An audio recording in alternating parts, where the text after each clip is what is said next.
Philadelphia. 1,000 welcomes to Crann Short Stories and Poetry for June 21st. I'm Terrance Ó Domhnaill, your village scéalaí, back again this week with more stories and poems from online authors.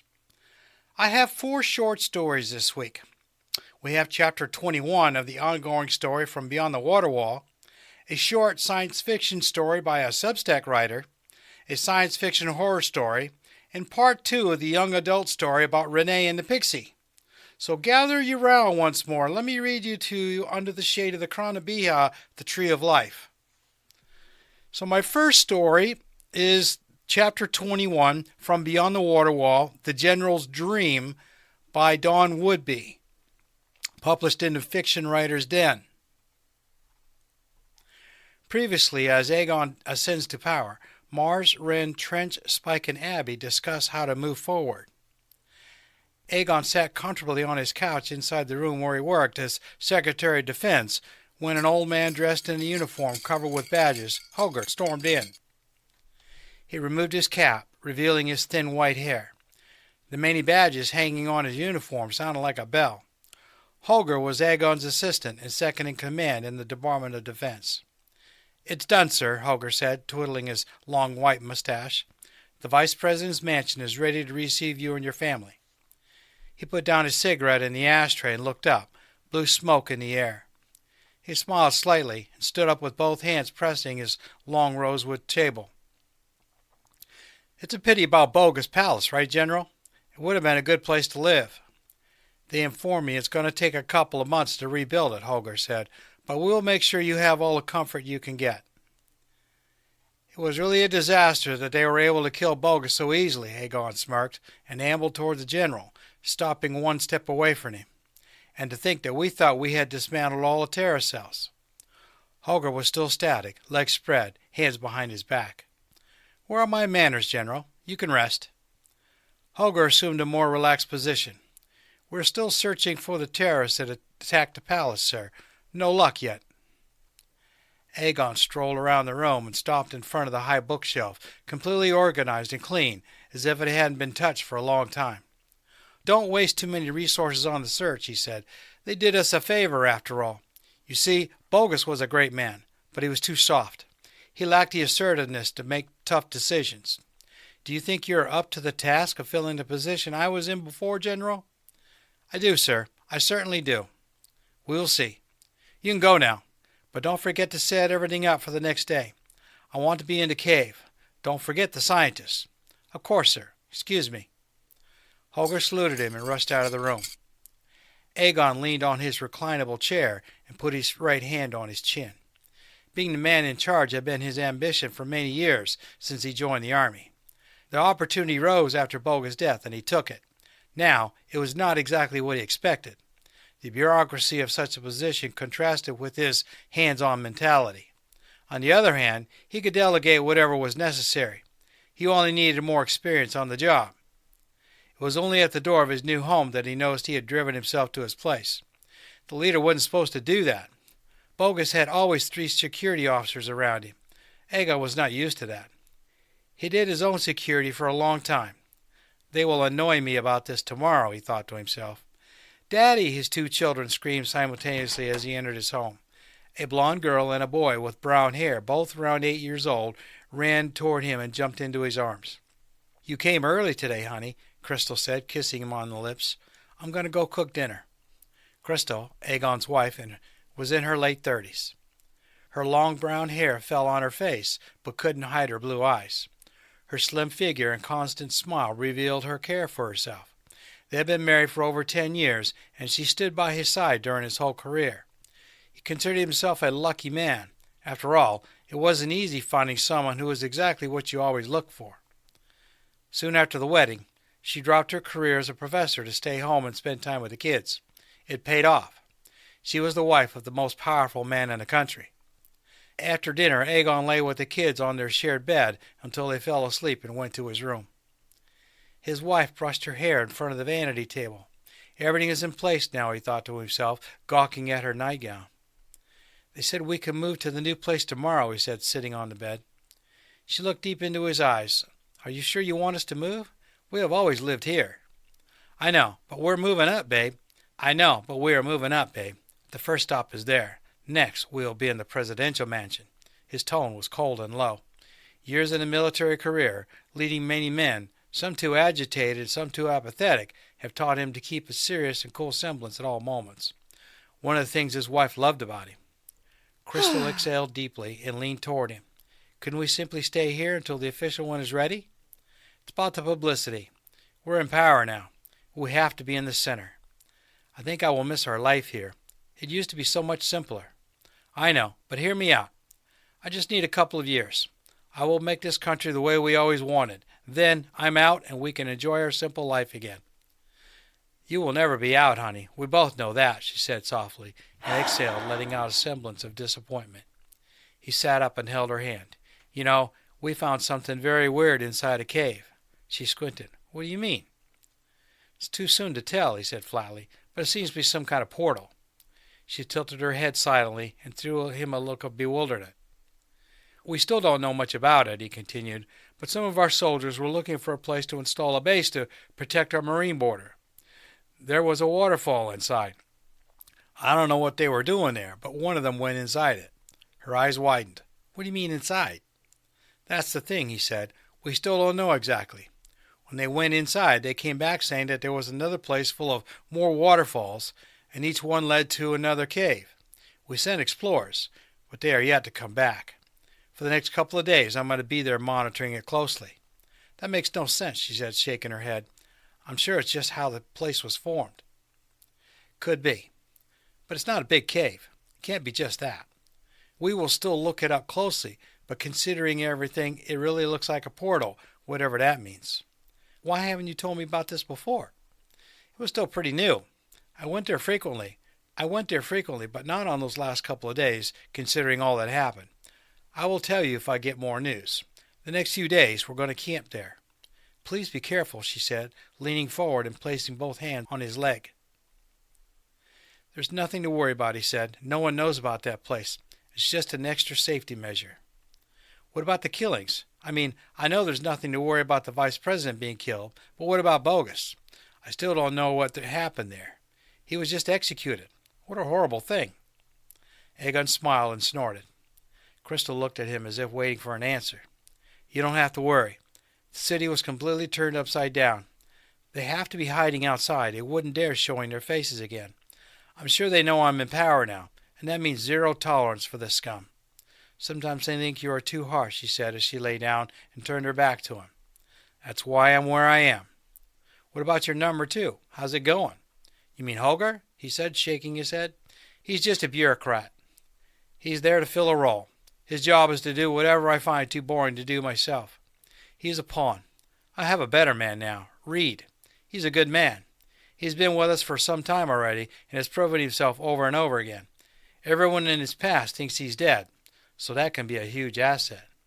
If he's a ghost, you shouldn't put him in a very high position, right? She turned around again and stared at him. That's why Holger is number two. Reed stays in the shadows. He's summoned when I need him and always delivers. He did a great job with the vice president. Seems like since those last months you haven't really confided in me, she said, turning around again. Before, you used to run all the decisions through me. It's not true, he said. I tell you everything, and you know how much I value our family. That's why I do what I do. To build a better world for them. A world where they will matter, and where everyone who deserves it will have their needs met. That's what Bogus wanted, too. Bogus was a nobody, he said, rolling his eyes. Nobody cared about him. If nothing else, we were lucky he's not here anymore. Crystal adjusted herself and rolled facing the ceiling. She silenced for a moment and exhaled deeply. I know. I'm just afraid you're going to be the next one. Aegon chuckled, rolling his eyes, and shook his head. You don't have to worry about this, he said, then paused for a while, laughing. I'm the one who decides who's the next one. You never change. She slowly put her hand on his chest. Let's sleep now. I want to be early to take the kids to school. Okay, so my next story is entitled The Grave Diggers of Orpheus, a sci-fi flash fiction for Sci-Fi Friday, and this was published on April 19th by Catherine Elaine in Substack. Hate to break it to you, but you're going out there again, Derek, the dispatch rumbled. You serious? Give me a break, he cried out. He was exhausted. His crew just got back from cleaning up after the last ghoul attack. City left in ruins, contaminated. No survivors this time. Not a single one. A normal day in a gravedigger's life. Gathering the dead after the war battles to bury them with dignity, yet secretly hoping to find survivors. Their vessel dropped the gravedigger crew among the ruins, along with a container for the corpses. "What are we looking for?" he addressed the dispatch. 12 o'clock. Looks like a human female." Gravediggers were the bottom of the food chain. They addressed each other and the dispatcher informally, because when facing death and decomposing corpses all day, every day, formalities lost their meaning. Their job was to clear the ruins from the dead civilians after the ghoul government had occupied yet another rebellious city. No negotiations, no mercy, whether you comply to the ghoul or die. You heard the man. 12 o'clock, Derek led his crew. Derek saw her first, a woman lying on her stomach, half her head chopped off.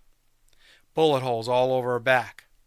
"Load her in, boys," Derek commanded. "What the?" Once lifted, the woman's corpse revealed another one lying underneath her. Another woman, younger and pregnant. The automatic scanning on Derek's visor ran a scan for signs of life before his eyes. "Get the paramedic bots operating. We have a survivor," Derek yelled. "Sheesh, ain't somebody excited," the dispatch replied. A first aid container was lowered from the ship. Derek and his crew loaded the young woman into it as carefully as they could. Unconscious, covered in bruises and blood, but still alive. After they placed the corpse of the other woman into the dead container, straps were lowered to pull the gravedigger's crew back into the ship. Their job was to collect the dead. The rewarding part was finding a survivor.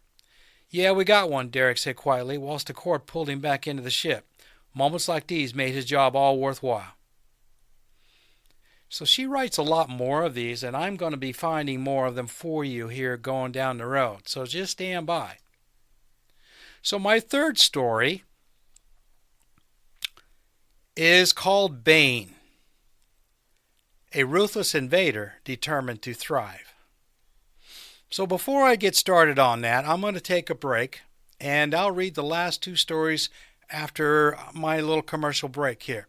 So hang tight, I'll be back in a couple of minutes. During this break, I wish to ask for a donation of any amount to help me keep this podcast going. I'm fine with whatever you can afford, using whatever currency you want.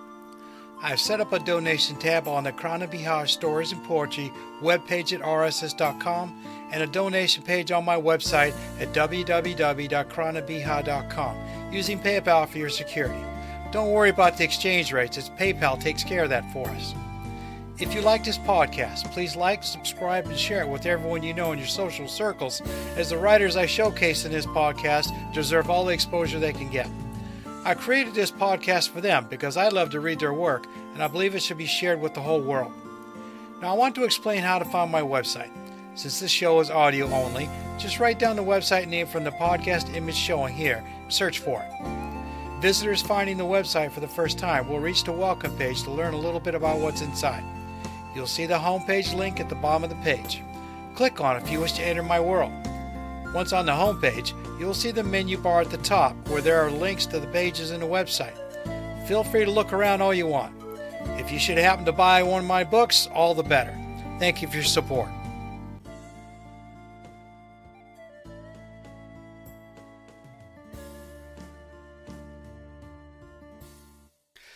Welcome back.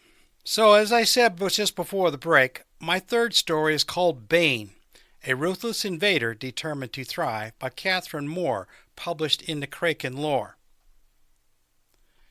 The bodies were everywhere, swollen and stiff-legged. They littered the landscape as far as I could see, hundreds of sheep, all dead. My mother sobbed quietly behind me, but I was numb. Dad hadn't said a word since we found him, his gray face and slow movements betraying his heartbreak. It wasn't just us either. A news alert on my phone showed it was happening all over the world. Huge swaths of animals just gone overnight. Alert after alert came pinging through, the words filled with increasing panic. The government issued a hurried statement. We needed to build fire pits for the carcasses. There were far too many dead for the knackermen to deal with, so we had to do it ourselves. We dug out the spraying mask and gauntlet gloves in case it was catching.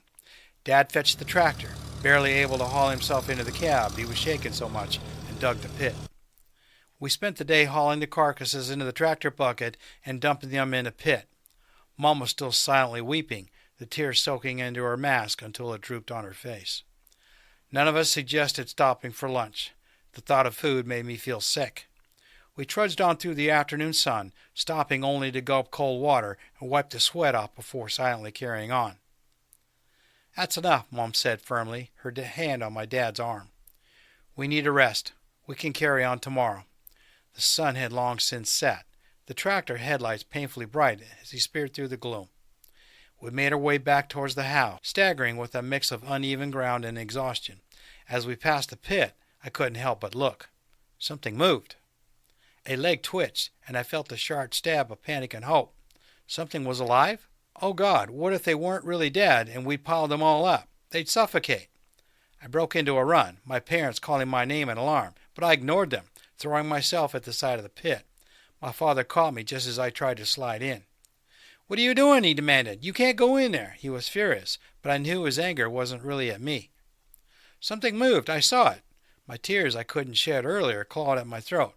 They might be alive. Dad's face crumpled with sympathy and sorrow. "There's nothing alive in there. It's just them settling. They're gone." He started to pull me away, then froze. Mom appeared with a torch and aimed it at us. "What's going on?"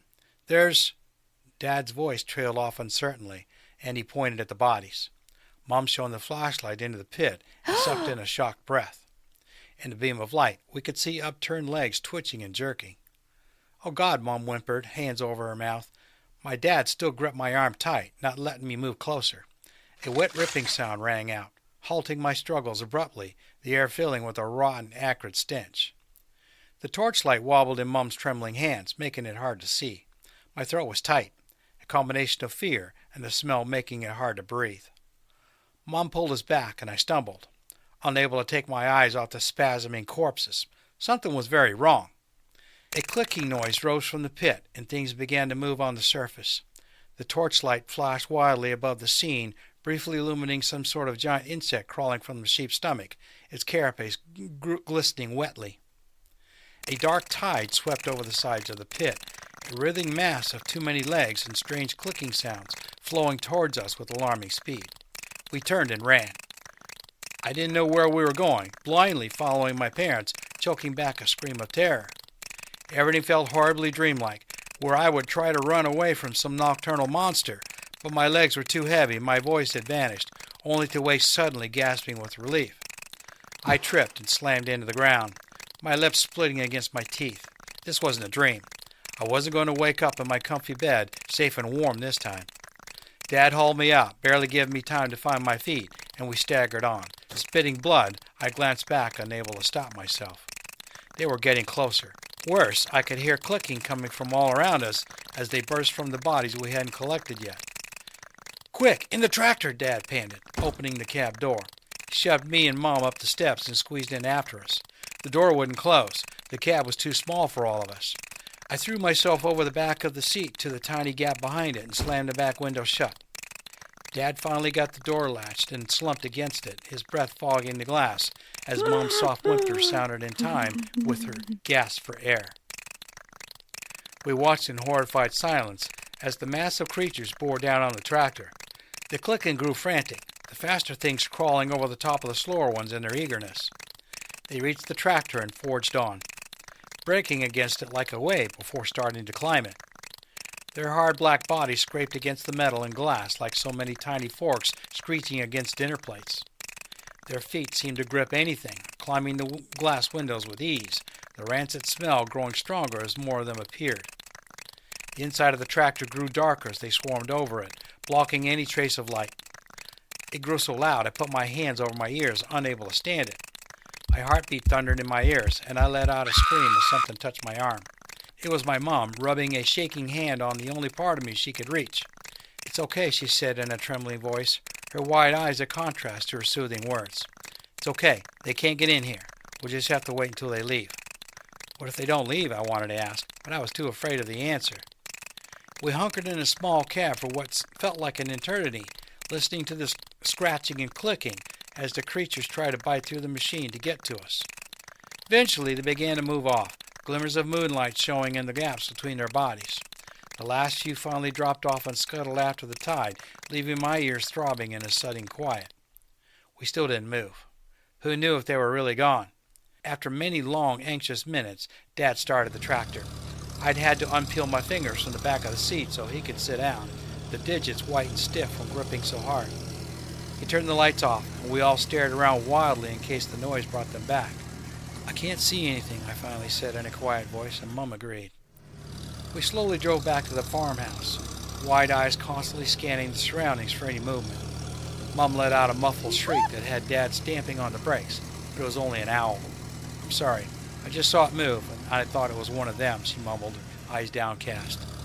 Dad squeezed her hand in sympathy, and we set off again. We sat in front of the house for a while, watching carefully. It seemed to be empty, no sign that the creatures had tried to get in. One by one, we left the safety of the tractor cab. I'd been crossed behind the seat for so long my legs wouldn't work, sharp stabs of pain heralding the blood returning. Mom helped me into the house, while Dad bolted the door behind us. After making sure the house was empty, we gathered in the kitchen. "Now what?" I asked. Mom and Dad looked at each other for a long moment. "Now we make everything safe," Dad said. "Make sure there's no way those things can get in." We stayed in the sitting room that night. None of us felt safe alone, so we made beds with couch cushions on the floor and tried to sleep. After a while, I gave up trying. I couldn't shake the creeping dread that this was just the beginning. Opening my phone, I loaded the news app and watched the headlines scrolling across the screen, my eyes filling with long overdue tears. Alien attack, organic warfare. UK overrun in deadly invasion. Millions dead and worldwide attack. Is this the end of the human race? Now, for something more lighthearted. Part 2. The blooming of the violet dusk oak. When Renae becomes fast friends with Viddy, a pixie, she realizes there still may be a way to restore the park to its residents. This is from Sarah Fellers, published in Thought Thinkers. Renae felt much better hours after the encounter. In the late afternoon, after classes, she found herself alone in the campus greenhouse. She was in her element now. She kept her hands parallel on either side of the clay pot in front of her. Dim sunlight spilled in through the dome windows of the campus greenhouse, soaking everything in a golden hue. The hanging plants, whose green leaves and colorful buds dripped from their baskets, the assortment of trees scattered by the glass walls, the stacks of unused pots in the far corner, and the long wooden potting tables, freshly topped with soil, fertilizer, and shed plant parts. This was the end of the day at Bridge Fields, when everyone was going into the city center or returning to their dorms. She could hear the fading echo of students' laughter and shouts as those headed to the east wing of the campus passed by. "I'm surprised there was anyone still here. Wow, you're pretty. What kind of complexion do you have? It's so rich and smooth. Do you work here? You're awfully young to work here." A tiny voice rang by Renae's ear suddenly, and she jumped. To her surprise, a winged girl, about 2 inches tall, with a purplish hue to her complexion, lavender eyes, and long sweeping hair of periwinkle, flitted right next to her. Renae's eyes widened. It had been years since the last time she saw a pixie. The tiny woman's large wings looked almost like glass, but they were turning a color. "Yellow? Yellow?" Renae cleared her throat. "You're a pixie. You know, it's not often someone asks me about," she began, but the little pixie suddenly took off and flew to the back of Renae's head. "Oh, wow, you have so many braids. You must have a lot of hair. Isn't that fun? I love playing with my hair." And then she tumbled around in the air, laughing. Her wings turned from yellow to green as though they were lit with neon lights. "Well, this is one of the things I like to do with my hair, but as far as... Do you always talk so slow?" The pixie was suddenly right back in front of Renae, an amused smile on her face. "Do you always talk so fast?" Renae asked, cocking an eyebrow playfully and putting her hands on her hips. "Slow, fast, medium, big, small, either way, it's all a matter of perspective, isn't it?" the pixie asked. "I'm Viddy. Who are you? Why are you still in the campus greenhouse?" Her wings changed back to yellow. They held a more golden hue that reminded Renae of captured sun rays. "Will you actually let me answer?" "I guess I can wait," Viddy sighed. Renae laughed. This kind of behavior would annoy her from anyone else.